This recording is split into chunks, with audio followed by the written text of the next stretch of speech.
আজকের যে প্রধানমন্ত্রী, ওনার দিন শুরু হয় লোন করে ঘি খেয়ে, তারপর ওনার শুরু হয়। অর্থাৎ এই লোন করে ঘি খেয়ে আমরা কতজন আছে জানি না। আমরা যারা জাতীয়তাবাদ এবং ইসলামী মূল্যবোধে বিশ্বাস করি, যারা রাজপথে আছি, তারা খুবই শঙ্কিত এবং খুবই আতঙ্কিত।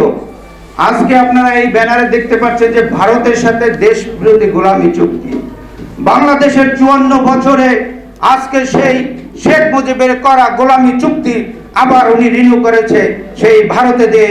আজকে 7 তারিখে ডামি নির্বাচন করতে গিয়ে শেখ হাসিনা আজকে ভারতে দিয়ে প্রতিবেশীর সাথে যে সম্পর্ক সুসম্পর্ক রাখতে হয়, কিন্তু উনি সেই সুসম্পর্ক নয়, উনি প্রতিদান দিয়েছে।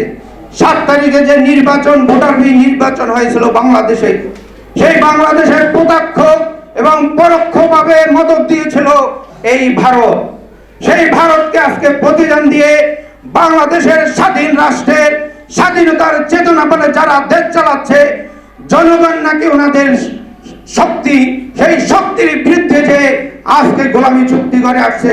আর আমরা সবাই আজকে বাংলাদেশের বিরুদ্ধে যখন কোথাও কোন রাজনৈতিক ব্যক্তি সুষ্ঠুভাবে তার রাজনৈতিক কর্মকাণ্ড পরিচালনা করতে পারছেন না, আজকে আমরা যারা রাজপথে আন্দোলন করতে পারছি না, শুধু এই পুলিশের নির্যাতন আর এই দেশের সরকারের নির্যাতনের কারণে আমরা দেশ রক্ষার সেই দেশ রক্ষা আমরা করতে পারছি না।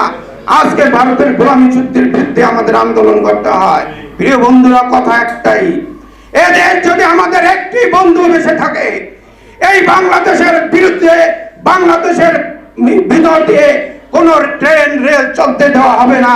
কি বন্ধুরা আছেন?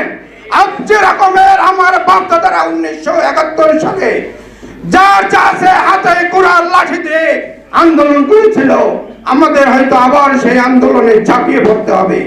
প্রিয় বন্ধুরা, প্রিয় ভাই বলে গেছে এখানে আমাদের গণতন্ত্রের নেত্রী আজকে শয্যাশায়ী, একটি মিথ্যা মামলা দিয়ে তার চিকিৎসা হচ্ছে না। প্রিয় বন্ধুরা, আজকে ভারত নয়, এই বাংলাদেশ রক্ষার জন্য আমরা যে অবস্থায় আছি, যত বাধা আসুক, জীবনের হুমকি আসুক, ইনশাআল্লাহ রাজপথ থেকে প্রতিহত করা হবে। আর শেখ হাসিনা চায়না গেছে যতই সেই চুক্তি করুক, চুক্তির বিরুদ্ধে ওনার নাকি সাংগঠনিক সম্পাদক ওবায়দুর রহমান বলে চুক্তি বোঝে না, বোমা বোঝে না। আরে মেমোরেন্ডাম আনতে গেলে প্রত্যেকটা লোক বোঝে, পারলে প্রমাণ করো, রাজ সেই প্রচার করো এবং পত্রিকায় তারা সে উপস্থাপন। মুয়া বোঝে কিনা? মুয়ার বাপ এখানে বোঝে, মুয়ার বাপ বসে আছে। আরে বেটা, জাতীয় যদি সংঘর্ষ শুরু হয়, সংলাপ শুরু কর। প্রত্যেকটা লোক জাতিগতভাবে এখানে সবকিছু বলার, দেশ রক্ষা করার মধ্যে বসে আছে। সবাইকে ধন্যবাদ।